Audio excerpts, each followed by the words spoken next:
In this guide, I'm going to show you how to add multiple videos to an Instagram story. This is Miguel from Just Boz, and before we get into this guide, make sure to like the video and subscribe to the channel with all notifications on for more content like this. It really does help out the channel and we'd greatly appreciate it. If you have any questions, just ask them down in the comment section below. I'm going to be doing my best to reply to every single comment down there. Begin by opening Instagram and tap the plus icon in the top left, and then tap Story.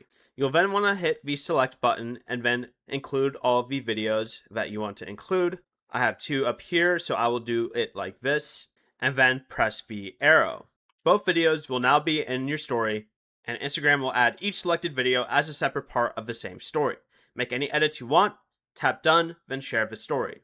Before you leave, remember to like the video and subscribe to the channel with all notifications on for more content like this. It really does help out the channel and we'd greatly appreciate it. And if you did have any questions, just ask them down in the comment section below. I'm going to be doing my best to reply to every single comment down there. Peace.